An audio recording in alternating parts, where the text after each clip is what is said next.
tema kita sekarang bicara tentang iman. Ya, saya ulangi lagi. Tema kita sekarang bicara tentang iman. Nah, saudara, kalau kita mendengar tentang iman, sebetulnya sudah tidak asing lagi buat kita. Apalagi menurut Yohanes 11 ayat 6, Ibrani 11 ayat 6, bahwa tanpa iman enggak ada seorang pun yang bisa berkenan kepada Tuhan. Itu Ibrani 11 ayat 6. Bahkan tanpa iman kita pun gak bisa berpaling atau bersekutu bertemu dengan Tuhan tanpa iman. Dan kita sering dengar khotbah-khotbah tentang iman. Tapi izinkan saya sekarang ini mungkin akan membuat beberapa saudara, yang konsep imannya, yang konsep imannya itu tidak berdasarkan Yudas ayat 20. Ya. Nah, kalau saudara tidak mendasarkan iman kita menurut Yudas 20, maka iman kita jadi iman yang salah. Ayo kita baca dulu. Ya, ini. Terima kasih. Saudara kenalkan Filipus. Ini anak saya dari Tulungagung, dari Ngunut. Ya. Suara yang di zoom atau bisa di mute nggak ya? Karena ting-tongnya masuk itu, mengganggu rekaman nanti ini. Sudah di ayat ya. Yudas ayat 20. Yudas itu cuma satu pasal. Nah, kalau iman kita tidak didasarkan pada Yudas ayat 20, maka iman kita jadi iman yang salah. Oke, bagian siapa hostnya bisa di mute? Suara ting-tong itu mengganggu sekali untuk rekaman. Terima kasih. Ayat 20. Ya, terima kasih ada berapa terjemahan. Yudas 20.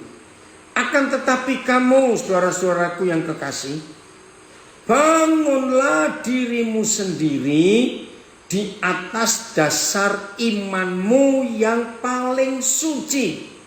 Saya ulangi.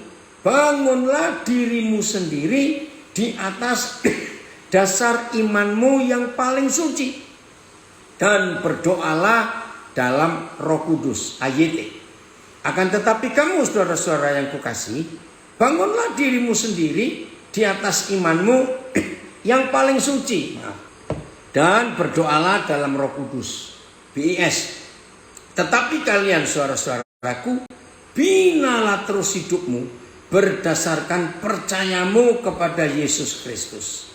Imanmu itu sangat suci.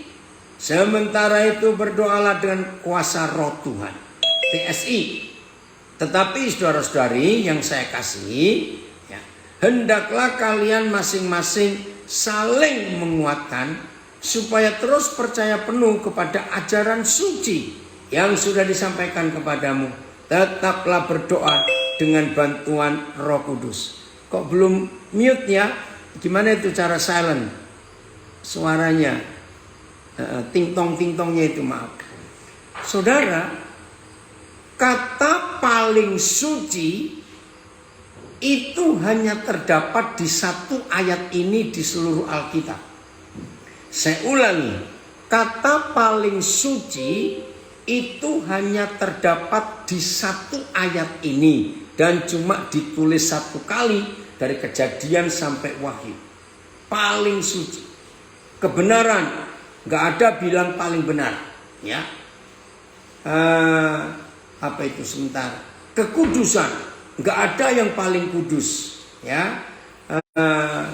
Yang lain-lain itu cuma disebut dengan satu kata. Tapi hanya iman diminta, iman yang paling suci. Maafkan saya lagi sekali, ya, maafkan saya. Sedikit sekali gereja Tuhan mengkhotbahkan tentang iman yang paling suci. Jangan saudara tersinggung dulu. Kalau ada iman yang paling suci, ya, hati sekali. Kalau ada iman yang paling suci, Berarti ada iman yang suci, ada iman yang setengah suci, ada iman yang suci saja, bahkan ada iman yang tidak suci, saudara. Nah, ini yang harus kita perhatikan. Karena Tuhan berbicara di Yudas ayat 20, berarti Tuhan minta kita, kekasih-kekasihnya, murid-muridnya, anak-anak Bapa di surga, itu menuruti firman ini.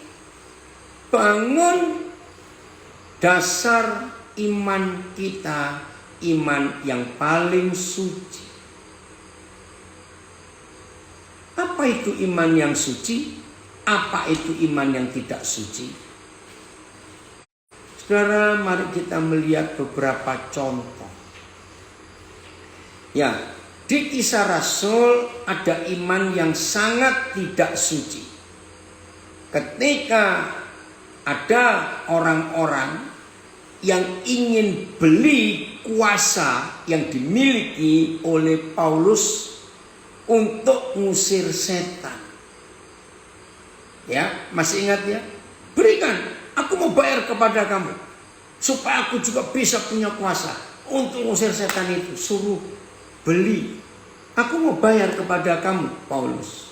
Wih, Paulus marah. Saudara, maka itu kita harus berhati-hati dalam hidup kita dengan iman yang tidak suci. Yaitu iman yang, maaf saya pakai kalimat, merampok surga. Iman yang memaksa Tuhan supaya kita jadi kaya, supaya kita diberkati. Maaf, tahun 80-an ada pengajaran dari Korea, dari Amerika yang masuk ke Indonesia. Pengajaran itu sangat menyesatkan. Maaf, zaman sekarang sudah nggak ada, puji Tuhan, itu tahun 80-an yang lalu. Begini khotbah-khotbah waktu itu. Saudara kalau nggak punya uang, tapi punya iman, dan saudara pengen mobil dulu ini, untung dulu. Datang ke showroom mobil, pilih mobil yang saudara suka, lalu kelilingi mobil itu sambil tumpang tangan. Saudara, saya masih ingat tahun 80-an ada khotbah-khotbah seperti itu. Yang belum menikah, saudara ingin punya jodoh, tulis kepada di hadapan Tuhan kriteria jodohmu seperti apa. Nomor 1, nomor 2, nomor 3. Saudara, itu dikhotbahkan. Lalu serahkan tulisan itu kepada Tuhan. Percayalah, Tuhan akan mengabulkan doa saudara. Dan banyak khotbah-khotbah iman yang memaksa Tuhan. Itu iman yang tidak suci. Ampuni kami Tuhan. Bileam punya iman yang tidak suci. Padahal sudah tegur Tuhan lewat keledainya. Karena ada uang, dia dibayar. Wih, ngeri sekali. Nah saudara, iman yang tidak suci, maaf, itu karena tidak membaca Alkitab, tetapi hanya dengar kesaksian. Saya ulangi, iman yang tidak suci itu iman yang bukan dari Alkitab, cuma dari kesaksian. Nah itu berbahaya sekali saudara. Karena apa yang Tuhan kerjakan lewat seseorang, itu tidak harus Tuhan kerjakan yang sama di hidup kita. Itu urusan orang itu dengan Tuhan, bukan dengan kita, beda-beda. Saya beri contoh. Pernah Elia atau Elisa itu saya lupa, menghidupkan anak janda yang meninggal Hari itu Roh Kudus menyuruh nabi itu cara menghidupkannya, kamu telungkup di atas mayatnya. Ya, kamu telungkup di atas mayatnya. Wah, terjadi mujizat. Dan memang hidup anak itu. Saudara, tapi itu tidak diperintahkan untuk diulangi. Itu hanya terjadi satu kali saat itu. Masih ingat ya? Air di Yeriko beracun sehingga ibu hamil minum keguguran. Airnya nggak sehat, ada penyakit. Lalu Nabi datang dan Tuhan bicara, taburkan garam di atas air itu. Wah, mujizat terjadi. Air itu sehat sampai hari ini. Tapi itu tidak disuruh oleh Tuhan untuk kita lakukan lagi. Jangan dikit-dikit pakai garam. Karena ada ayat itu, tapi nggak disuruh, bedakan. Paulus pernah menyembuhkan orang sakit dengan sapu tangannya. Ya. Kita lihat Paulus pernah mendoakan orang sakit pakai sapu tangan. Dan memang sembuh. Tetapi lagi sekali itu tidak disuruh Tuhan untuk melakukan yang sama. Tuhan Yesus pernah menyembuhkan orang buta. Ingat ya, dia meludah di tanah. Dan ingat loh, tanah di zaman itu adalah tanah yang penuh dengan kotoran kuda, kotoran unta. Karena alat transportasi zaman itu kuda dan unta. Lalu dicampur ludah. Wih, ngeri sekali. Wan, terima kasih Bapak Wan kamu hadir. Lalu orang tanah yang dicampur ludah, ludahnya Tuhan Yesus diaduk, ditempelkan ke mata orang buta dan orang itu sembuh. Matanya melek, wah gempar sekali. Tapi lagi sekali itu tidak diperintahkan Tuhan untuk dilakukan lagi. Sayang waktu karena saya tadi masuk terlambat. Saudara buka di kitab Hakim-Hakim kisah tentang Simson. Suatu hari Roh Kudus menyuruh Simson untuk tertarik pacaran dengan gadis Filistin yang di Timna. Masih ingat ya? Dia nurut. Padahal papa mamanya Simson sempat bingung. Kenapa kamu tertarik dengan gadis asing? Karena perintah Tuhan dari nenek moyang kita. Kita tidak boleh bersatu dengan yang bukan orang Israel. Ada ayat yang berkata, Tuhan yang menyuruh Simson. Nah, papa mamanya nggak ngerti. Dan akhirnya betul, mujizat terjadi. Simson bisa menang atas Filistin. Oke? Saudara catat. Iman Simson jadi tidak kudus. Karena setelah itu Simson maaf ya. Setelah itu Simson beberapa kali pakai cara yang sama, yaitu pacaran cari gadis Filistin. Saudara, tolong perhatikan, ini bahaya sekali. Rupanya setan hafal caranya Simson. Pakai cewek, maaf saya berkata. Saudara, semua kita tahu kisahnya. Delila akhirnya diumpankan si kunyuk itu kepada Simson. Karena Simson sudah enak dan nikmat dengan cara pacaran. Dan kita tahu akhir hidup Simson. Akhir hidup Simson jatuh di tangan Delila. Walaupun Tuhan masih memberi kesempatan terakhir Simson sebelum dia mati. Walaupun sudah buta matanya, sudah dicukur habis kemuliaannya, sehingga gak punya kuasa lagi. Tapi di jam-jam terakhir hidup Simpson masih dapat karunia untuk buat mujizat. Masih ingatnya kisah itu? Nah, saya harap dari contoh-contoh yang ada di Alkitab yang saya baru katakan ini, jangan kita mengikuti cara Tuhan bekerja untuk saudara kita yang lain. Ya, jangan kita mengikuti. Contoh, ini sekarang yang saya pernah dengar, ya bukan dari Alkitab lagi. Suatu kali saya datang ke suatu kebaktian, pas acara kesaksian, saya dengar kesaksian. Saudara, setelah 3 bulan terakhir ini, saya bersama istri saya berdoa tiap jam 4 subuh. Ya, saya ulangi, setelah sekian bulan ini, saya berdoa setiap jam 4 subuh bersama istri saya. Akhirnya Tuhan jawab. Kontrakan rumah saya bisa diperpanjang.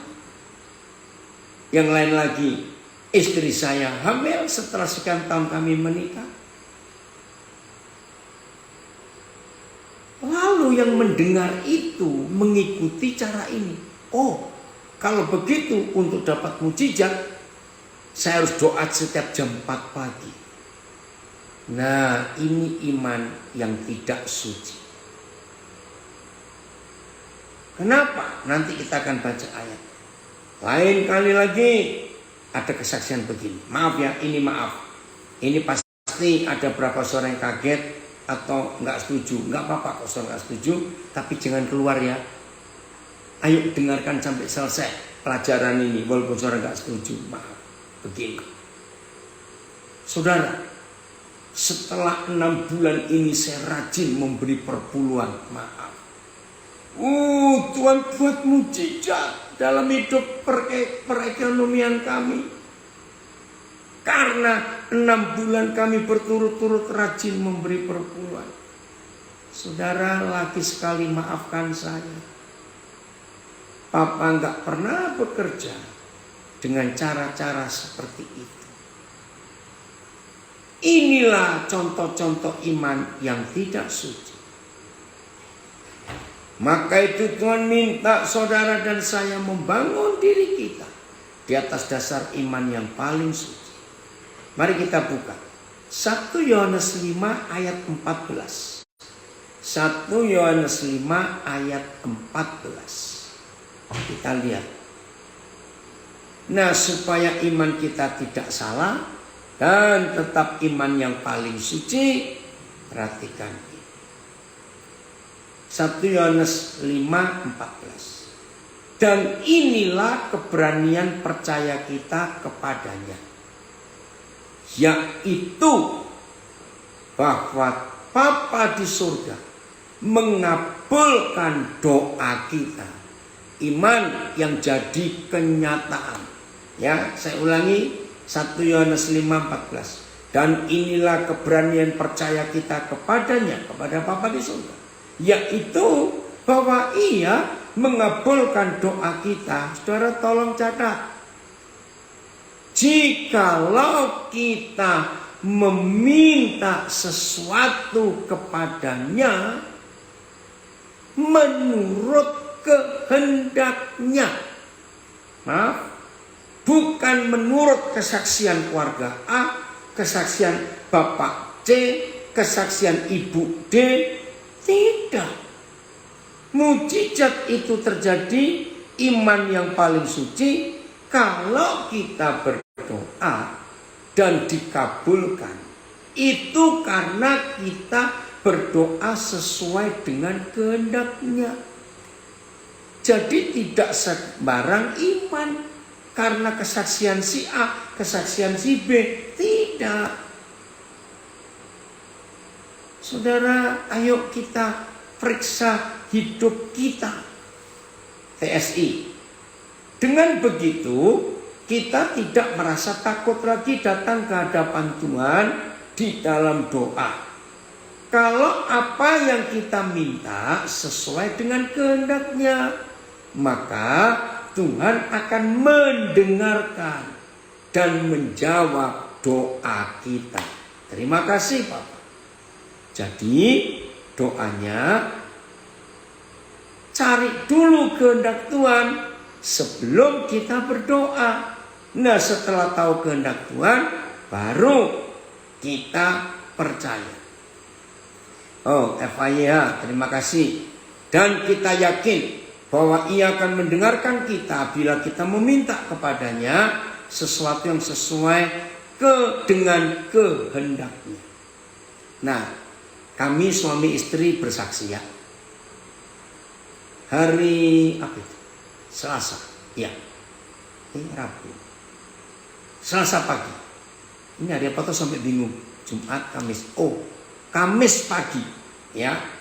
Kamis pagi jam 5. Kami take off dari Surabaya ke Nabire via Sorong. Aman, gak ada apa-apa. Nah, begitu check-in, kami check-in 3:30, saudara. Ya, kami berangkat jam 3.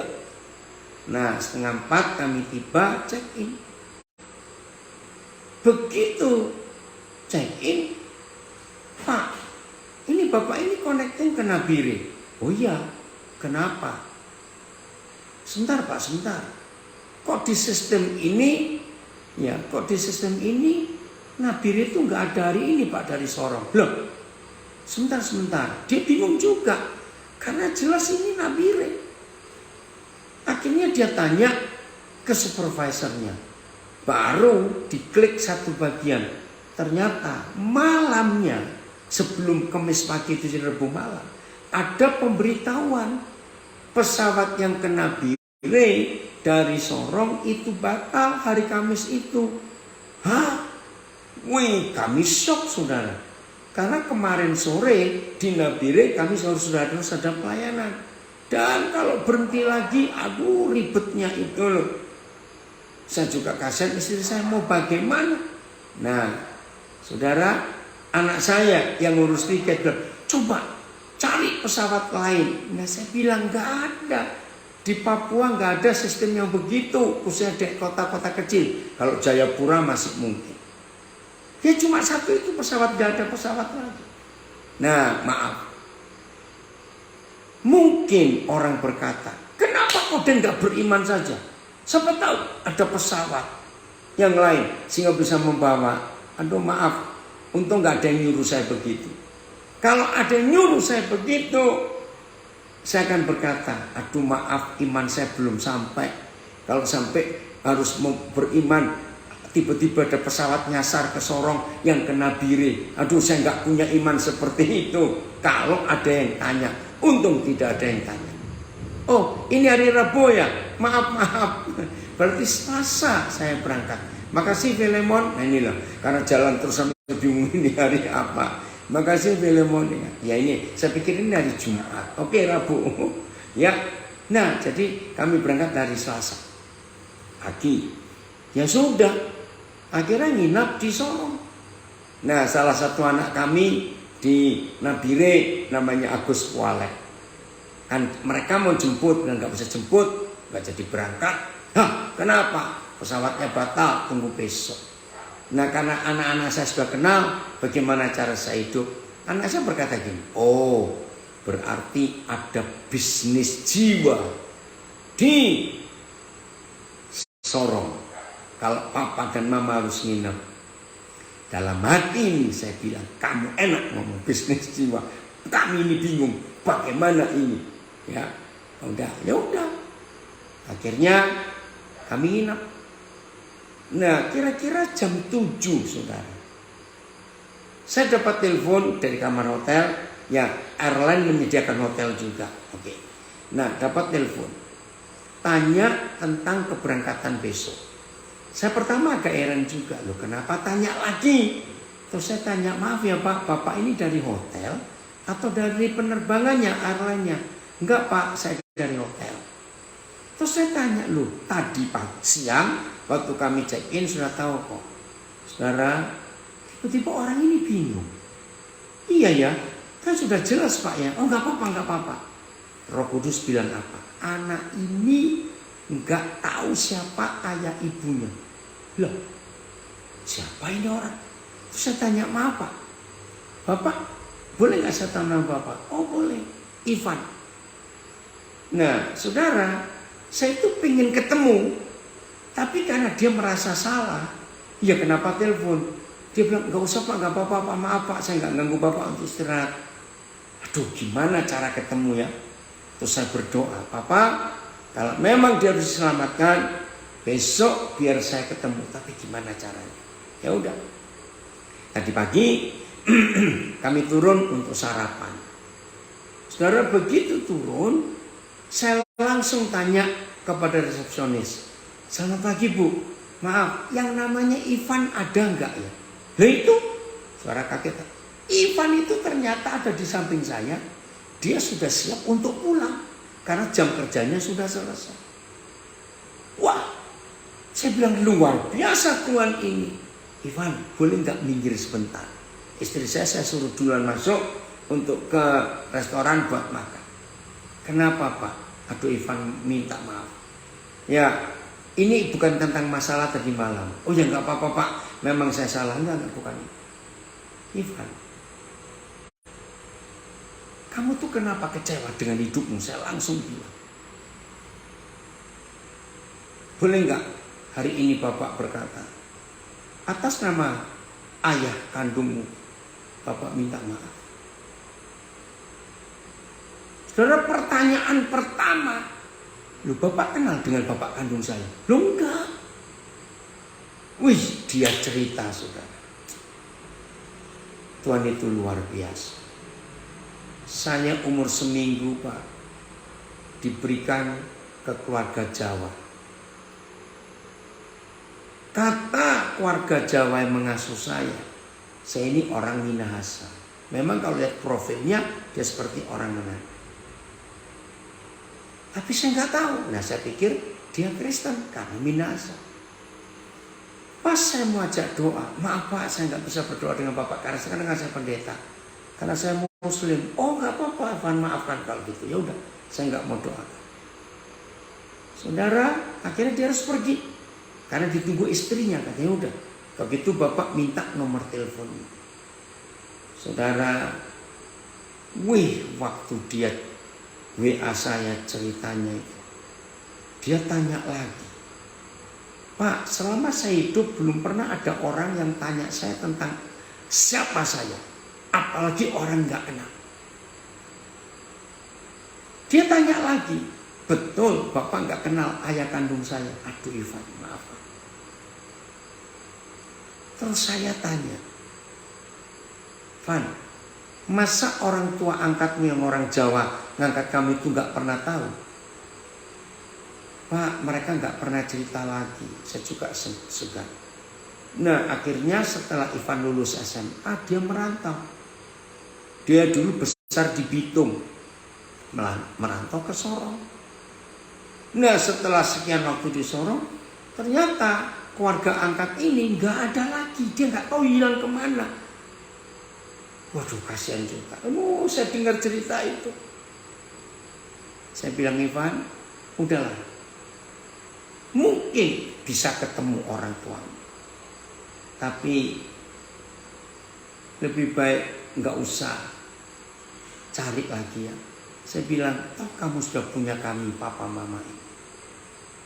Saudara, ternyata Tuhan izinkan pesawat kami tertunda nginep di Sorong. Ada satu jiwa yang Tuhan selamat. Jadi saya nggak memaksa Tuhan untuk buat penerbangan baru ke Nigeria, sudah, saya tunggu saja. Nah, saya harap kesaksian ini membuat kita semuanya ya menyadari betapa Papa tidak pernah ya punya maksud yang jahat. Nah, maka itu saudara, dalam hidup ini ayo kita semuanya betul-betul membangun iman yang paling suci untuk ikuti apa yang Tuhan mau. Yakobus 4. Ya, satu terjemahan aja Filipus, nanti kalau ada yang itu baru. Yakobus 4 mulai ayat 1. Ya, Yakobus 4 mulai ayat 1.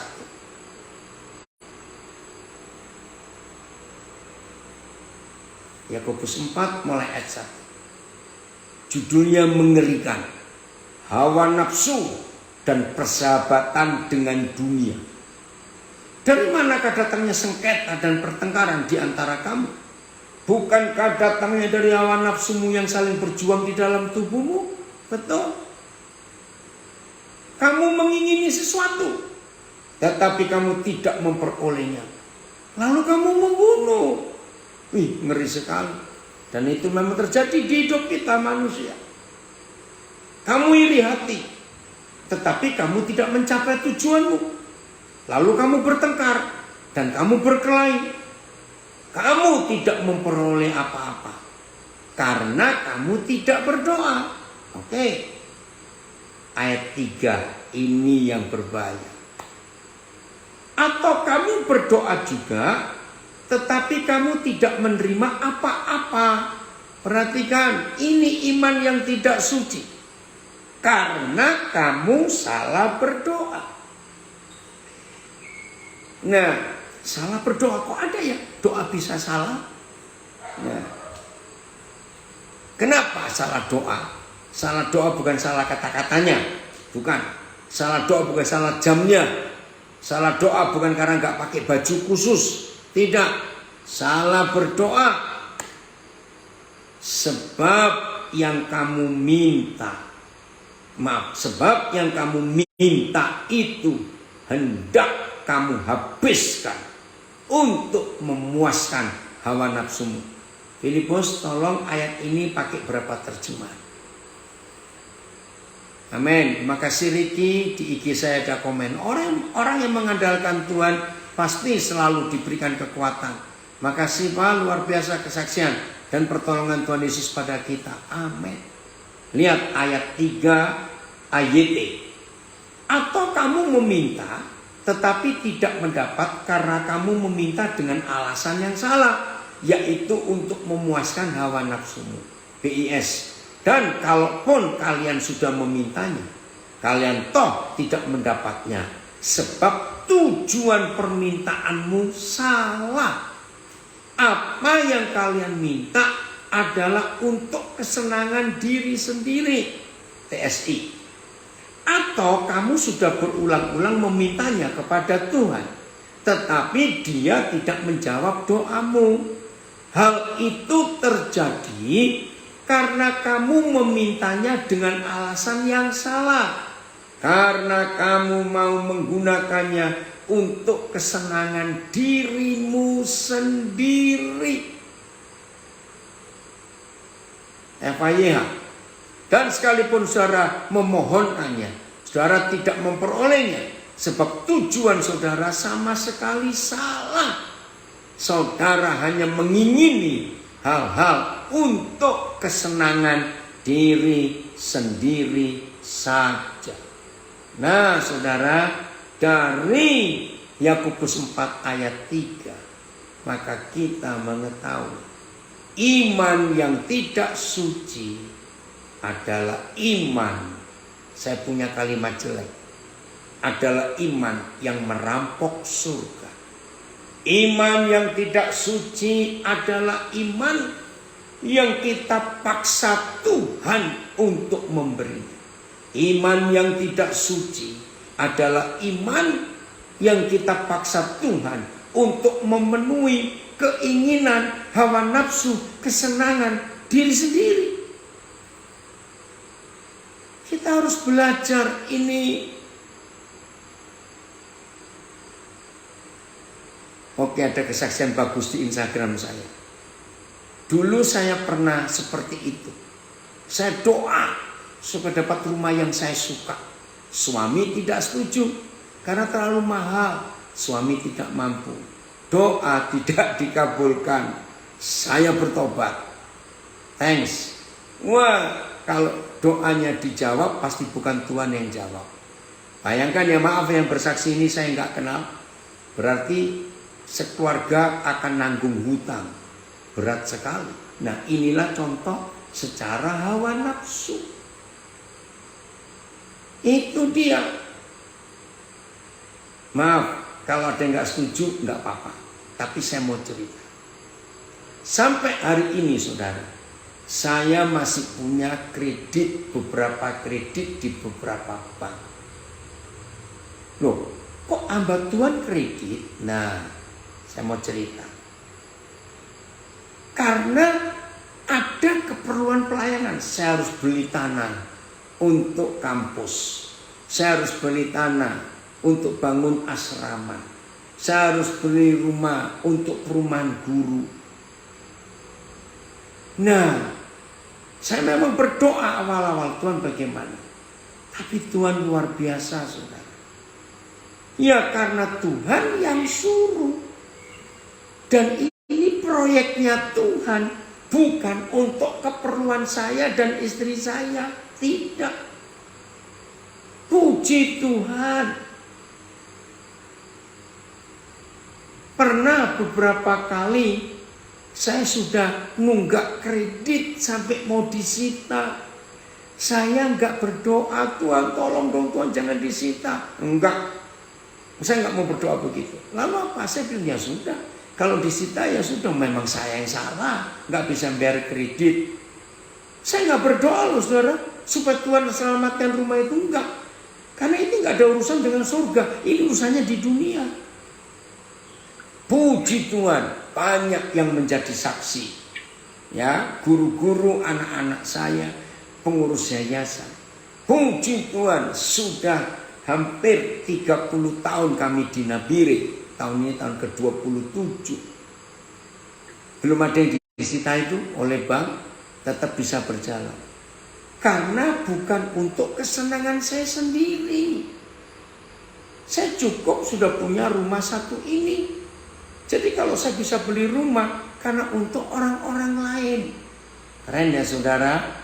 Maka itu periksa hidup kita. Supaya kita tetap punya iman yang paling suci. Jangan lupa itu. Nah, lagi sekali, iman yang paling suci adalah iman yang sesuai dengan kehendak Tuhan. Oh, ada yang terjemahan bahasa Indonesia masa kini, Yakobus 4 ayat 3. Dan kalaupun kalian sudah memintanya, kalian toh tidak mendapatnya. Sebab tujuan permintaanmu salah.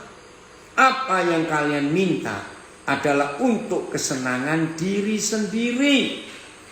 Maka itu saudara, supaya kita tidak dikatakan imanmu tidak suci.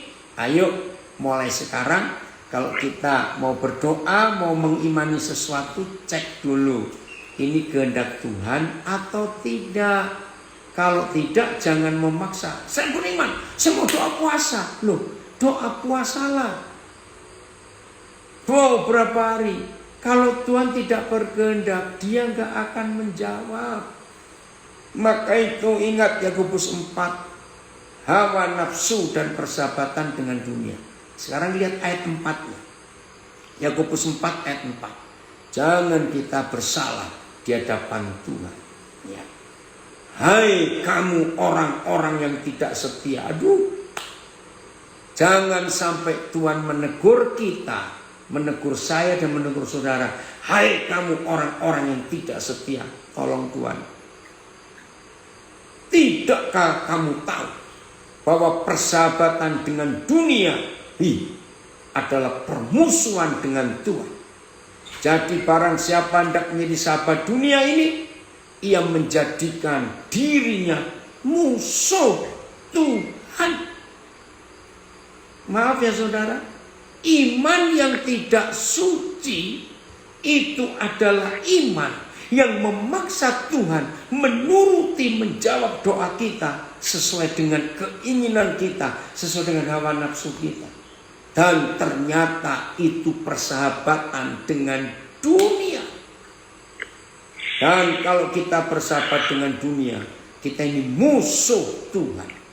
Filipus berapa terjemahan? Yakobus 4 ayat 4. Ayo hari ini kita berubah saudara. Supaya kebenaran Tuhan nyata. Oh, FYI sudah ditayangkan. Di Facebook saya baca dulu ya. Saudara, seperti seorang istri yang tidak setia. Yang mengasihi musuh-musuh suaminya. Istilah bagus ini. Firman Allah yang hidup. Tidakkah saudara insaf bahwa mengikat persahabatan dengan musuh-musuh Tuhan, yaitu kesenangan-kesenangan jahat dari dunia ini, menjadikan saudara musuh Tuhan. Aduh, kembali yang di atasnya, ini FYI yang di Zoom, saudara lihat itu. Saudara seperti seorang istri yang tidak setia. Terjemahnya bagus ini FYI. Yang mengasihi musuh-musuh suaminya. Betul. Kita ini kan mempelai perempuan Kristus. Tuhan Yesus mempelai surgawi kita adalah suami kita. Jadi jangan kita mengkhianati Yesus karena kita mengasihi musuh-musuh suami. Aduh, Tuhan ampuni kami. Terus kembali ke ayat Filipus ayat. Tuhan, terima kasih untuk kebenaran ini. Ayat ya, hai kamu para pezina, ampuni kami.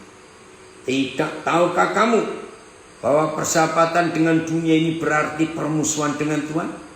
Karena itu siapapun yang ingin bersahabat dengan dunia, dia menjadikan dirinya musuh Tuhan. Ya, terjemahan lama keren. Hai kamu yang disifatkan seperti orang berzina, tidakkah kamu ketahui bahwa persahabatan dengan dunia ini ialah perseteruan dengan Tuhan? Sebab itu barang siapa mau bersahabat dengan dunia ini bedanya. Ia itulah menjadi seteru Tuhan, bukan musuh. Beda musuh dengan seteru. Seteru itu lebih jahat. BIS. Kalian adalah orang yang tidak setia. Tahukah kalian bahwa kalau kalian berkawan dengan dunia, maka kalian menjadi musuh Tuhan. Jadi barang siapa hendak menjadi sahabat dunia ini, ia menjadikan dirinya musuh Tuhan. Tuhan ampuni kami. Saudara, lagi sekali Tuhan ingatkan kita lewat ayat-ayat ini. Kalau iman kita tidak suci, itu karena motivasi hati kita memaksa Tuhan untuk meluluskan permintaan kita. Kita memaksa Tuhan untuk menjawab doa kita yang penuh dengan hawa nafsu dan penuh dengan persahabatan dengan dunia. Tuhan, tolong kami, jauhkan kami dari dosa ini. Nah, supaya kita tidak menjadi seteru Tuhan. Sebelum kita minta apa-apa, cari dulu keinginan Tuhan apa. 1 Yohanes 5:14 tadi. TSI. Kamu sama seperti laki-laki yang suka berzina dan pelacur. Woi, memang pelacur tidak mau setia. Aduh Tuhan, saya baru tahu ada terjemahan yang begitu sadis. Terjemahan sederhana Indonesia, TSI. Saya baca lagi ya, supaya semua kita bertobat. Kamu sama seperti laki-laki yang suka berzina dan pelacur. Memang pelacur tidak mau setia kepada satu laki-laki. Dan begitu juga kamu tidak mau setia kepada Tuhan. Seharusnya kamu tahu, kalau bersahabat dengan hal-hal yang duniawi berarti memusuhi Tuhan. Sekali lagi saya ulangi, kamu yang mau bersahabat dengan dunia ini, berarti kamu menjadikan dirimu musuhnya Tuhan. Ampun Tuhan, ampun. Betul, ada istilah ini dari Salatiga. Orang yang punya iman tidak suci berarti seperti punya musuh dalam selimut dalam rumah Tuhan. Betul. Ngeri sekali. Terima kasih Pak David karena memberi kita tema tentang iman hari ini, supaya kita benar di hadapan Tuhan. Oh, ada yang beri kesaksian, saya nggak kenal siapa ini. Thanks, saya mendapatkan jawaban melalui firman Tuhan saat ini. Thanks Tuhan Yesus telah melupakan kami tidak jadi permusuhan dengan Tuhan Yesus. Dahsyat. Haleluya. Ampuni kami Tuhan Yesus. Amin. Makin diperteguh karena firman Tuhan ini. Saya tidak tahu siapa saja di antara kita yang sedang ikut belajar saat ini. Dan saudara sempat kecewa dengan Tuhan. Maaf, saya berikan fakta-fakta. Kenapa ada orang Kristen, murid Yesus, hamba Tuhan, kecewa dengan Tuhan? Maaf ya saudara, siapa dengar tahun 2020-2021 yang lalu ada sekian hamba-hamba Tuhan hebat yang jemaatnya ribuan di Amerika bunuh diri, saudara. Goncang gereja Tuhan di Amerika. Ada yang jemaatnya 3.000 bunuh diri. Ada yang psikolog, hamba Tuhan psikolog, punya yayasan untuk melayani orang stres. Anaknya masih kecil-kecil. Karena dia masih muda, belum umur 40. Bunuh diri juga.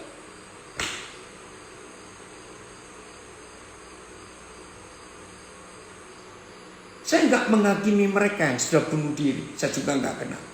Tapi saya ingin berkata, bagi saudara yang hari-hari ini sedang kecewa dengan Tuhan, Tuhan kenapa doaku nggak dijawab?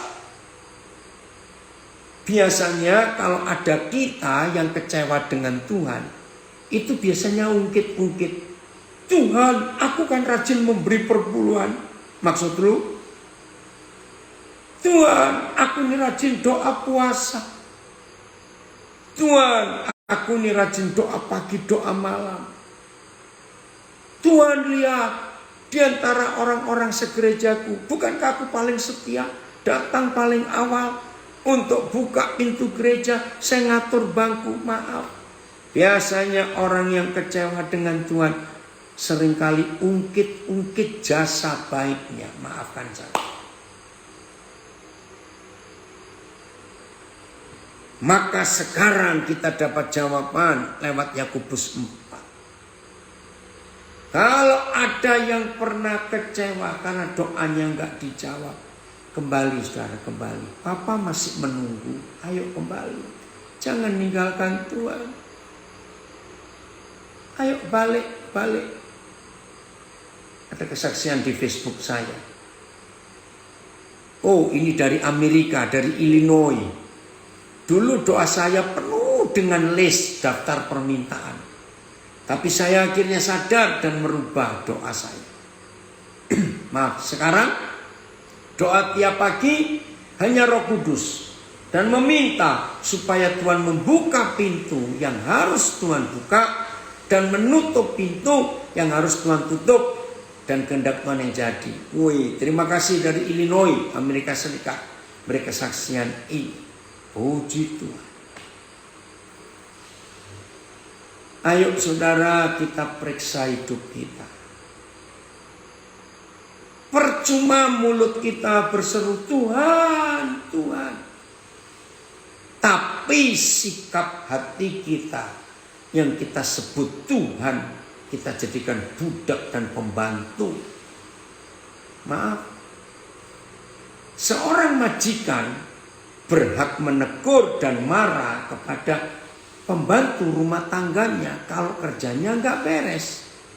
Dan wajar majikan berkata, berapa gajimu yang kami beri kepada kamu? Tanyakan gaji teman-temanmu. Ada nggak teman-temanmu yang kerja di keluarga lain gajinya setinggi gaji dari kami? Kenapa kerjamu nggak beres? Maaf. Saudara yang sedang kecewa dengan Tuhan dan ungkit-ungkit jasa saudara. Hei, sadar. Tuhan bukan babumu. Maaf saya berkata.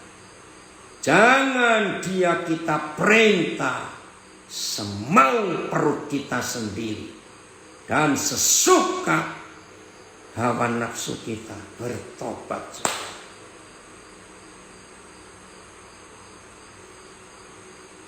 Tolong buka Roma 11 ayat 35. Yang masih suka ungkit-ungkit perpuluhan persembahan, beri kursi gereja, beli alat musik, maaf, bertobat hari ini.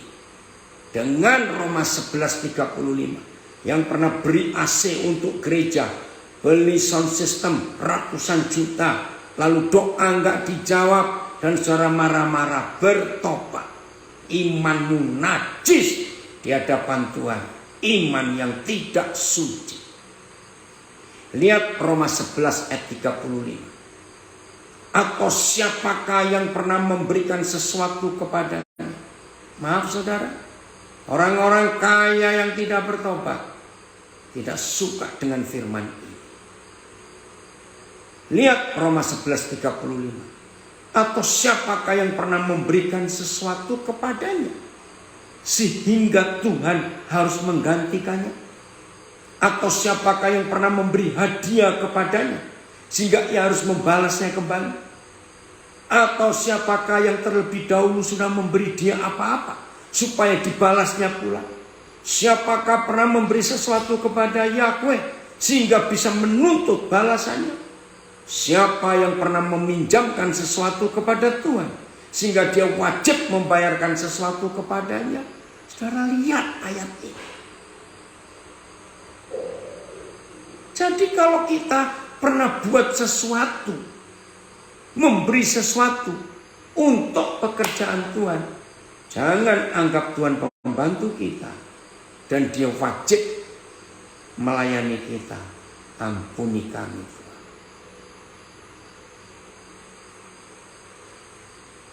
Ayo kita berubah saudara. Jangan menunjukkan jasa baik kita dan kehebatan persembahan kita kepada dia. Jangan sekali-kali.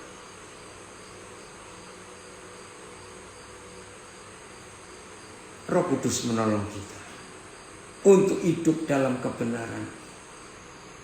Bapa ingin kita berjalan bersama dia dan mengerti hatinya dan mengerti keinginannya. Lalu kita akan menikmati apa yang dia berikan kepada kita. Bagian terakhir.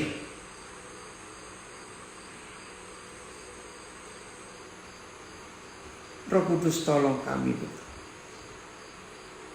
Mari kita lihat ayat ini.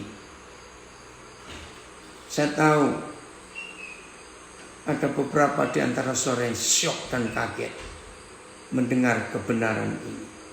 Saudara tidak bersalah. Yang syok dan kaget bukan dosa saudara. Itu dosa kami para pengkhotbah yang duniawi ini. Sehingga khotbah-khotbah kami merusak iman saudara. Menjadi iman yang tidak suci.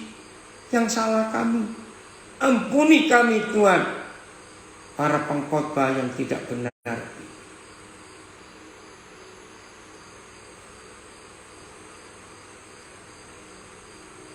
Terima kasih Tuhan. Miliki imannya Nuh. Iman yang luar biasa. Disuruh buat kapal. Bukan kapal-kapalan dari kertas waktu kita masih sekolah dulu. No, suruh buat kapal, bukan perahu atau getek atau rakit, kapal. Yang zaman itu belum ada gergaji, belum ada paku, belum ada lem, belum ada alat-alat perkapalan, belum ada alat navigasi. Pada zaman Nuh, alat transportasi air belum ada. Nuh disuruh buat kapal, itu iman yang luar biasa. Abraham punya iman yang gila. Tolong perhatikan Abraham. Disuruh pergi mencabut keluargamu, tinggalkan sanak saudaramu, tinggalkan rumah orang tuamu, pergi ke tempat yang aku akan tunjukkan. Tolong 3 hal ini perhatikan tentang iman Abraham. 1. Yang ngajak bicara Abraham itu Yahweh Tuhan Israel. Abrahamnya belum kenal. Coba saudara renungkan. Ini iman gila. Dan inilah iman yang paling suci. 1 lagi sekali. Yahweh Tuhan yang bicara kepada Abraham hari itu. Abraham gak kenal sama sekali. Loh kok nurut? Pergilah dia. Maka itu kepada Abram Tuhan itu respect, hormat, angkat topi. Karena dia nurut. Sampai ujian terakhir anaknya. Maka itu satu-satunya peristiwa Tuhan tidak marah ketika Abraham melanggar firman-Nya, gak sehati dengan istrinya. Saya kaget Tuhan gak marah. Karena kalau sampai Abraham bilang ke Sarah, perang dunia ke-7 itu saudara, woi gak kau cakar-cakaran kayak apa itu 2 orang. Bisa bayangkan ya? Yang ketiga, Abram gak tahu mau kemana. Karena gak diberitahu, berangkat dulu. Itu iman yang paling suci. Yusuf punya iman yang paling suci. Dia difitnah kakak-kakaknya, dibuang ke sumur, dia mengampuni. Ruben sadar, jangan kasihan adik kita jual saja. Dijual kayak jual ayam, jual sapi. Ke Mesir, Yusuf mengampuni. Jadi budak, nggak enak. Yusuf tidak marah pada Potifar. Enak hidupnya. Tiba-tiba tante Potifar cari masalah. Dia nggak dendam. Dia beriman. Bahwa firman-Nya itu pasti akan digenapi. Ini iman yang gila. Dia dihukum seumur hidup tanpa diadili dan tidak boleh cari pengacara. Tolong catat, ini iman yang paling suci dari Yusuf. Tapi ini imannya Yusuf. Buka Mazmur 105 ayat 17 sampai 19. Ayo cepat. Makasih Atan, ini anak saya. Saya bersyukur, makasih Atan kamu hadir. Ya. Nah, ada yang tanya, berarti kita tidak punya agenda ya? Mau tak saja? Nah, ini pertanyaannya sering diulang-ulang. Tolong perhatikan. Kita harus punya agenda. Tetapi setelah agenda Tuhan diberikan kepada kita. Nah, yang sering terjadi di antara kita buat agenda, suruh Tuhan tanda tangan, dasmu, marah saya. Itu iman yang paling tidak suci. Kita buat daftar, ini Tuhan, terus Tuhan suruh tanda tangan, bertobat. Itulah perampok-perampok surga itu. Maaf. Stop. Membalik kebenaran ini. Jangan buat agenda dulu, lalu Tuhan suruh tanda tangan, berarti dia pembantumu. Maaf. Ngeri kalau kita nggak melihat kebenaran ini, saudara. Lagi sekali, jangan buat rencana dan buat agenda sebelum Papa beri rencana dan agendanya kepada kita, baru kita ikut. Tolong para pengkhotbah yang duniawi dan musuh Tuhan bertobat hari ini. Jangan khotbah tentang kemakmuran, kekayaan, sukses. Itu khotbah neraka dan firman setan yang dikhotbahkan hamba-hamba Tuhan itu. Maaf. Stop. Jangan merusak iman jemaat. Ayat 17, 105. Terima kasih untuk yang bertanya. Saya tidak marah kepada saudara. Saya marah kepada yang lain. Diutusnyalah seorang mendahului mereka. Yusuf, lihat, yang dijual menjadi budak. Saudara garis bawahi, diutusnya, nyanya huruf besar. Jadi bukan kakak-kakaknya, bukan Ruben dan adik-adiknya yang menjual Yusuf ke Mesir, bukan. Yahweh Tuhan yang menyuruh. Bukan Potifar yang salah, bukan istri Potifar yang fitnah, bukan. Mereka mengimpit kakinya dengan belenggu, lehernya masuk ke dalam besi. Nah, ini loh iman yang paling suci dari Yusuf. Sampai saat firman-Nya sudah genap dan janji Yahweh membenarkannya. Anak-anak Tuhan, murid-murid Yesus, rekan-rekan sekerja Kristus, hamba-hamba Tuhan, hidupilah firman ini. Sampai saat firman-Nya sudah genap. Dan janji Yahweh Tuhan membenarkannya. Akhirnya, lihat ayat 20. Raja menyuruh melepaskannya. Penguasa bangsa-bangsa membebaskannya. Dijadikannya dia tuan atas istananya dan kuasa atas segala harta kepunyaannya. Untuk memberikan petunjuk kepada para pembesarnya sekehendak hatinya dan mengajarkan hikmat kepada para tua-tuanya. Saudara, aduh sayang waktu. Rasanya ini hati masih penuh untuk menyampaikan kebenaran tentang iman yang paling suci. Begini akhirnya. Iman yang paling suci adalah bukan iman untuk merampok surga buat diri sendiri. Tapi iman yang paling suci adalah iman mendesak Tuhan untuk memberkati orang lain.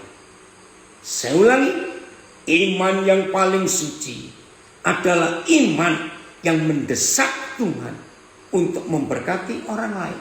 Karena kita nggak punya apa yang mereka butuhkan. Ini kesaksian. Mudah-mudahan anak saya itu ada. Tadi pagi saudara, ini saya masih di Sorong. Tiba-tiba saya dapat foto di dari sebuah rumah sakit di Klaten. Loh, terus ada sesuatu di dalam kotak plastik merah. Saya tanya, itu apa? Operasi usus buntu yang sudah pecah. Loh, siapa? Nah ampun, ternyata ini hamba Tuhan yang saya kenal.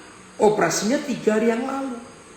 Nah, saya dapat berita biayanya dia itu nggak bisa keluar rumah sakit karena dia belum bayar 10 juta. Itu pas saya nggak punya uang, bagaimana ini? Saya telepon nggak bisa. Saudara, ketika saya lagi merenung sebentar, bagaimana caranya bantu? Tiba-tiba ada orang WA saya, Koden, saya baru kirim berkat 2,5 juta. Oh iya? Cek betul ada. Saya langsung telepon yang kirim berita, minta nomor tabungannya bank apa. Saya langsung kirim 2,5. Tapi belum cukup. Yang 7,5 bagaimana? Saya mendesak Tuhan. Papa tolong ingatkan saya. Saya itu harus kontak siapa? Ini hambamu perlu untuk bayar rumah sakit. Saya lagi nggak ada. Tiba-tiba muncul satu nama, Ahui. Saya kenal ini orang. Terus saya telepon. Saya cerita, saya kirim, saya forward. Saya bilang, kalau nggak ada nggak apa-apa ya. Nggak tahu kok tiba-tiba papi ini lagi kepikiran hamba Tuhan ini kok ingat kamu. Wih, papi pas ini. Saya ada ini, saya ada. Langsung dikirim saudara, 7,5 juta. Jadi pas 10 juta. Nah maaf, saya jangan sampai kalimat saya disalahkan ya. Saya kan lagi gak ada juga. Tapi saya gak mendesak Tuhan. Gak apa-apa. Baca, ini yang terakhir, Lukas 11 ayat 8. Tuhan tolong. Nggak kemalaman ya Pak David? Nggak apa-apa ya? Bentar. Lukas 11 ayat 8. Ayo. Ya Pak, 5 menit. Ya 5 menit ya. Makasih Pak David. Lihat ayat ini. Lukas 11 ayat 8. Nah ini iman yang paling suci. Aku berkata kepadamu, sekalipun ia tidak mau bangun dan memberikannya kepadanya, karena orang itu adalah sahabatnya. Namun karena sikapnya yang tidak malu. Nah ini iman yang paling suci adalah iman yang sikap hati kita tidak malu mendesak Yesus untuk keperluan orang lain. Maka ia akan bangun juga dan memberikannya kepadanya apa yang diperlukannya. Ayat, aku mengatakan kepadamu bahwa meskipun temanmu itu tidak bangun dan memberikan sesuatu kepadamu karena kamu sahabatnya, tetapi karena kamu terus memohon tanpa malu tadi, ia pasti akan bangun dan memberikan apa yang kamu perlukan. Baca ya, ini untuk orang yang kedatangan tamu tengah malam. Coba baca mulai ayat 5 karena waktu. Kedatangan teman tengah malam, teman itu lapar, ternyata kita yang didatangi teman-teman malam gak punya makanan. Nah, kita ingat kita punya sahabat yang punya pabrik roti. Itulah Tuhan Yesus. Ayo datang kepada Yesus orang Bethlehem yang punya roti tanpa malu. BIS. Lalu bagaimana? Kata Yesus selanjutnya. Aku katakan, ya. Meskipun engkau adalah kawannya, ia tidak akan mau bangun dan memberikan sesuatu kepadamu. Tetapi justru karena engkau, yaitu saudara dan saya, yang sudah punya iman yang paling suci mulai hari ini, tidak merasa malu untuk meminta kepadanya terus menerus, maka ia akan bangun juga dan memberikannya kepadamu, kepada kita, apa yang kau perlukan untuk orang lain. Baca.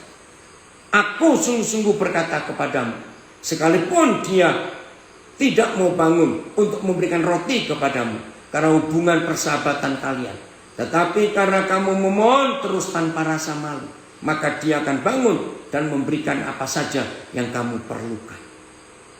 Berarti ayat 9 kalau gitu. Nah, seringkali kita pakai Lukas 11 ayat 9 dengan motivasi yang salah. Ayat 9 Filipus. Lihat ini. Ayat 9. Ayo kita berubah mulai hari ini. Ayat 9. Oleh karena itu. Nah, oleh karena apa ini yang kita nggak pernah cari. Mintalah. Oleh karena itu aku berkata kepadamu, mintalah, maka akan diberikan. Carilah akan mendapat, ketuklah pintu akan dibukakan. Nah, saudara harus baca mulai ayat 5. Oleh karena apa? Kita punya hak prioritas untuk minta tanpa malu ke surga. Bukan untuk diri kita, keluarga kita, mertua kita, mama kita, anak kita, anjing kita. Enggak. Minta untuk orang lain ketika kita sedang tidak punya. Roh Kudus menolong kita untuk kita punya iman yang paling suci mulai hari ini, yaitu iman yang sesuai dengan firman Tuhan, bukan iman sesuai kesaksian si A, si B, si C, bukan iman karena khotbah pendeta, karena sukses berhasil ini. Stop, cari di firman, maka iman kita paling suci. Tuhan Yesus memberkati kita semuanya.